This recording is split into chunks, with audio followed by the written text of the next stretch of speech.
Ready start. महोदय, हर युग का एक मुख्य स्वर होता है। आधुनिक युग में विज्ञान और प्रौद्योगिकी का स्वर सबसे मुखर है। आज जिस वैज्ञानिक युग में हम रह रहे हैं, 17वीं शताब्दी के बाद उसके निर्माण में सबसे अधिक योगदान यूरोपीय देशों का है।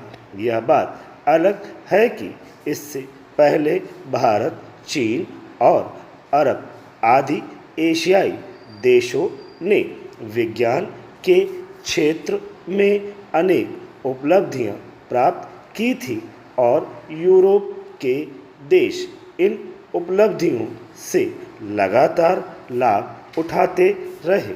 उल्लेखनीय है कि जब एशियाई देशों ने वैज्ञानिक प्रगति की थी तो विज्ञान व्यवसाय नहीं था, वरन उसे ज्ञान की ही एक धारा माना जाता था।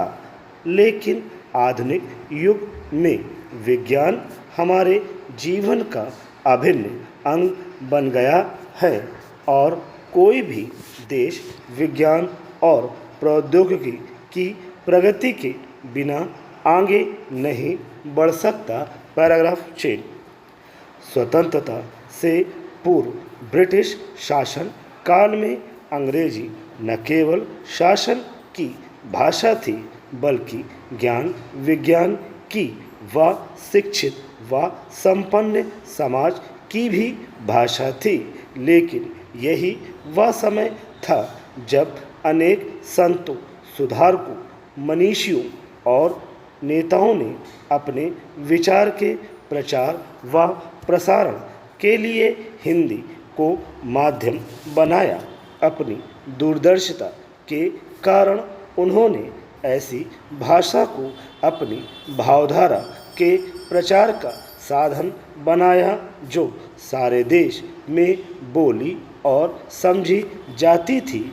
उल्लेखनीय है कि हिंदी को देश की संपर्क भाषा और ज्ञान विज्ञान की भाषा के रूप में अपनाने का समर्थन करने वालों में अधिकांश अहिंदी भाषी थे। स्वतंत्रता संग्राम की इसी पृष्ठभूमि में भारत के स्वतंत्र होते ही भाषा के प्रश्न पर नए सिरे से विचार हुआ और हमारे राष्ट्र निर्माताओं ने बड़ी सूझबूझ के साथ संविधान में देश की 15 भाषाओं को शामिल किया और हिंदी को केंद्र की राजभाषा के रूप में स्वीकार किया। इससे स्पष्ट है कि देश का शासन देश की भाषाओं में ही चलाए जाने के संबंध में नीति निर्धारित कर दी गई। भारत एक विशाल देश है जहां अनेक भाषाएं और बोलियां बोलने वाले लोग रहते हैं। विभिन्न धर्मों, संस्कृतियां और विश्वासों के लोग यहाँ सदा से मिलजुल कर रहते आए हैं और सदियों से हमारी यह मिली जुली संस्कृति इस देश को एक सूत्र में बांधे हुए है। इसी एकता को मजबूत करने के लिए और इस महान संस्कृति की विरासत को बनाए रखने के लिए ही संविधान में सभी भारतीय भाषाओं के विकास पर जोर दिया गया है। पैराग्राफ 6। महोदय, शिक्षा आयोग ने अपनी रपट में स्पष्ट रूप में कहा था कि क्षेत्रीय भाषाओं को उच्च शिक्षा का माध्यम बनाया जाए। इसे ध्यान में रखकर शिक्षा के बारे में तैयार की गई हमारी राष्ट्रीय नीति में भी यह माना गया है कि सभी स्तरों पर शिक्षा का माध्यम क्षेत्रीय भाषाएं होंगी और प्राइमरी स्तर पर मातृभाषा के माध्यम से शिक्षा दी जाएगी। हमारे देश के सभी भाषाएं बहुत समृद्ध हैं, किंतु हिंदी को संविधान केंद्र की राजभाषा का स्थान दिया गया है। इसका कारण यह नहीं है कि यह भाषा इन सभी भाषाओं में प्राचीन या समृद्ध है, बल्कि ऐसा इसलिए किया गया क्योंकि यह देश के अधिकांश हिस्सों में बोली और समझी जाती है। हमारे देश के लगभग सभी राज्यों में इसके बोलने और समझने वाले लोग मिलते हैं। यह देश के विभिन्न हिस्सों को जोड़ने वाली भाषा है और इसी रूप में इसका विकास करना आवश्यक है। इस समय दुनिया के 30 देशों के 108 विश्वविद्यालयों में हिंदी की पढ़ाई का भी प्रबंध है और भारत के 63 विश्वविद्यालयों में भारतीय भाषाओं को उच्च शिक्षा की परीक्षाओं का माध्यम बना दिया गया है। जैसा कि आरंभ में ही कहा गया है, विज्ञान के क्षेत्र में संसार के सभी देश बड़ी तेजी से प्रगति कर रहे हैं।